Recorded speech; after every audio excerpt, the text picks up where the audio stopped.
बे समाव बर'नि मुंदांखा फेस्ला एक्टर फैलाजे बरगयारि बिथांनि फेसबुक पस्टखौ लानानै खोब गोजोननाय लानायखौ नुनो मोननाय जादों आरो खोब गोसारबोलायगासिनो दं। बेखौ लानानैनो आं नोंथांमोननो मोनसे खौरां लानानै फैदों।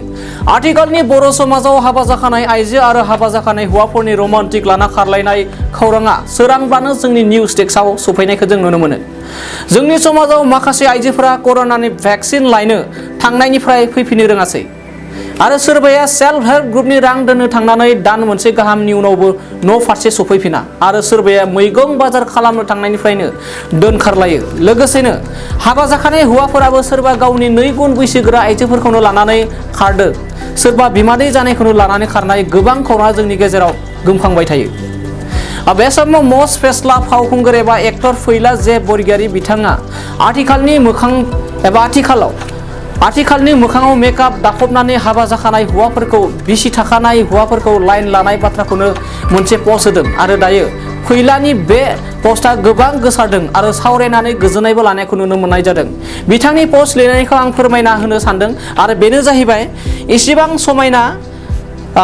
समायना रमायना मेकआप लानाय सिख्लाफोरा जोंबायदि बिसि फिसा थाखानाय हौवाफोरखौ गोसो थोयोब्ला जोंनि गोसोआबो आवलियो। बिथाङा बे पस्टखौ लिरदों। आरोबाव बिथाङा आरोबाव लिरबावदों, बेनो जाहैबाय मानोना जोंबो मानसिसो, गावनि हिन्जावखौ गोदोनाफोराव गाथेबलायनानै बुथारनो गोसो जायो। नाथाय थाखा फैसायानो देरसिन नङा सनाफोर। संसार जानायाव गोसोनि गोजोननाय आरो समाजनि खाथियाव बिखा फोरदानानै सोलिलांनायनिबो गोनांथि दङ। थाखा फैसानि बाथ्रा बुंबालाय मेन्डेलाइनावबो अनेक दंसै।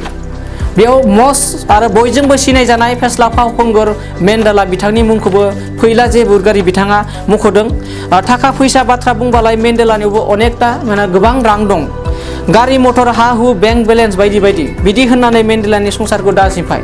थारैनो बिथांनि एबा बर' हारिनि गेजेराव बयजोंबो सिनायजानाय फेस्ला फावखुंगुर फैलाजे बरगयारि बिथांनि ससियेल मिडिया एबा फेसबुकआव पस्ट होनाया आथिखालनि बर' समाजाव माखासे लाइमोनफोरा आरो माखासे हाबा जाखानाय आइजो आरो हाबा जाखानाय हौवाफोरा गुबुननि हिन्जावखौ लानानै खारनाय एबा गुबुन बायदि बायदि समाजनि बेरेखा खामानि मावनानै संसारखौ थेर बेथेल खालामनाय बाथ्राखौ लानानै बिथाङा खोब बेवहा मोजाङै लिरनायखौ नुनो मोननाय जादों। फिन नोंथांमोनखौ फोरमायनो सानोदि फैलाजे बरगयारि बिथाङा गावनि फेसबुक पस्टआवहा एबा गावनि फेसबुकआवहा मोनसे पस्ट होदों आरो बेखौ लानानै गोबां सावरायगासिनो दङ आरो सावरायलायगासिनो।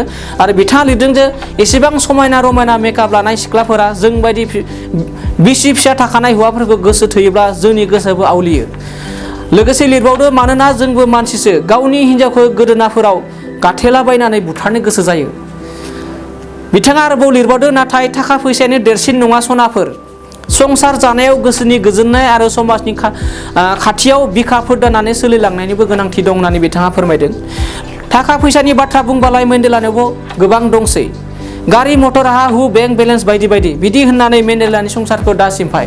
थारैनो बिथाङा बे पस्टनि गेजेरजों आथिखालाव माखासे संसार जाखानाय हौवा हिन्जावफोरा एबा आइजोफोरा एबा हौवासाफोराबो संसार जाखानाय न'खरफोरखौ सिफायनाङा होननानै बिथाङा फोरमायदों। दानिया फैदो बिथाङा मा लिरदों जों नोंथांमोननो स्क्रिननि सिगाङावहा दिन्थिनि।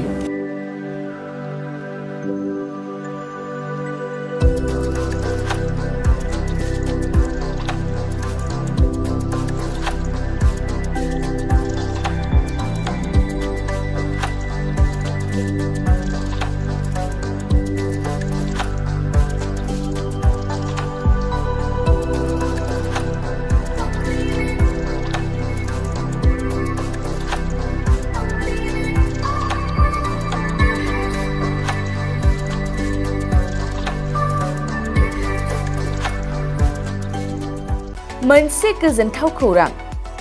2023-24 सोलोंथाइ बोसोरनि थाखाय 11-12 थाखोनि गोदानै मुं थिसननाय लानानै फैदों बाक्सा जिल्लानि सालबारि बाजारनि साखाथियाव थानाय सेन्ट जेभियार्स इंलिश स्कुला।